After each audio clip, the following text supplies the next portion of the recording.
An impulse control problem known as Internet Addiction Disorder or IAD is characterized by excessive internet use, including time spent in chat rooms, on dating websites, skimming through social media, playing online games, viewing YouTube videos, and more. Internet addiction, also known as problematic internet use or PIU, is defined by cravings to use a computer, smartphone, or the internet that are hard to regulate, excessively frequent, obsessive, or difficult to resist. When a user's access to online activities is cut off, they often experience withdrawal symptoms. Even with disability and harmful effects, the behavior persists. Internet addiction can take many different forms, from excessive online gaming to computer use that encourages pathological gambling.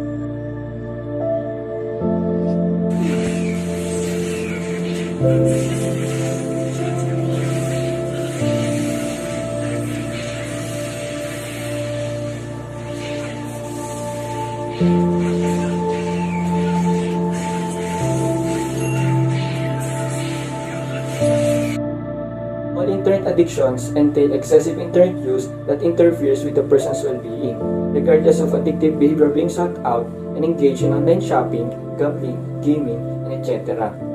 In psychiatry, there is now much discussion concerning internet addiction disorder and what addictive behavior actually qualify as an addiction.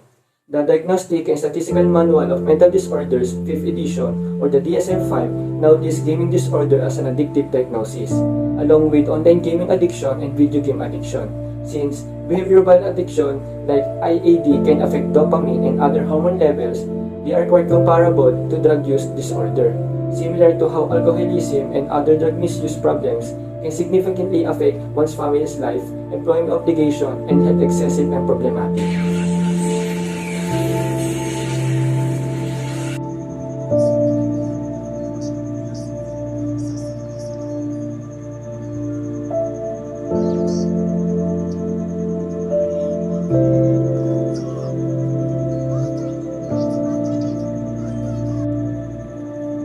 There are a number of variables that can contribute to internet addiction, including genetic issues. Due to the low levels of dopamine and serotonin, internet addiction causes the release of this neurotransmitter that triggers or encourages pleasure to a person.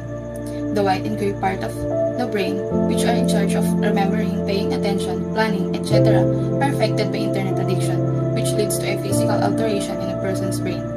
The accessibility of the internet today means that environmental variables can also affect or contribute to the internet addiction. Everyone, including children, has the chance to access the internet in this kind of setting.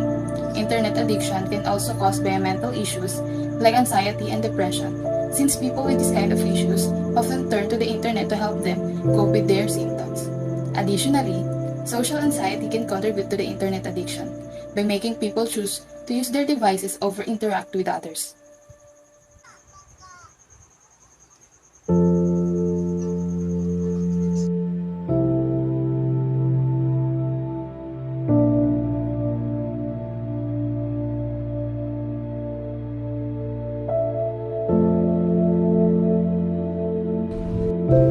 These are the symptoms and effects of internet addiction disorder. Symptoms of internet addiction disorder are depression, dishonesty, feelings of guilt, anxiety, feelings of euphoria when using the computer, inability to prioritize or keep schedules, isolation, avoidance of work, agitation, mood swings, fear, loneliness, boredom with routine tasks, and procrastinations. While its physical symptoms are backache, poor nutrition, poor personal hygiene, neck pain, no sense of time, dry eyes and or other vision problems, weight gain or weight loss, headaches, and insomnia. Effects of the internet addiction disorder: it affects personal relationships, school life, social withdrawal, work life, and finances.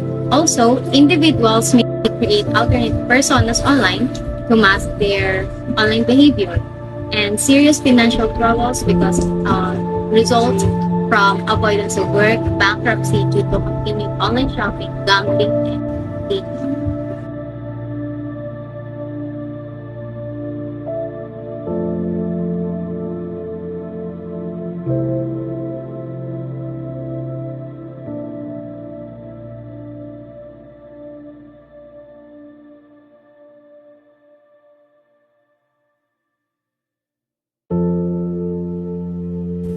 According to KW Beard, there are 5 diagnostic criteria in order to identify internet addiction disorder. These are preoccupied with the internet, needs to use the internet with increased amount of time to gain satisfaction, unsuccessful efforts to control, cut back or stop their internet usage, restless, irritable, or depressed when trying to control their internet usage, and has stayed online for longer than intended. Individuals that have internet addiction are usually diagnosed with a co-occurring disorder such as ADHD and OCD, or at the very least, symptoms of depression and anxiety. Plenty of studies have been made on whether excessive internet abuse can cause mental illnesses or the reverse occurs, wherein mental disorders such as ADHD increases the susceptibility to internet addiction. There have been plenty of debate on which causes which, but the most important thing to remember is that either way, this is a dilemma plaguing our society. Internet addiction, like any other addiction, has no specific treatment that can be used to alleviate the problem. Based on its severity, different courses of action may take place.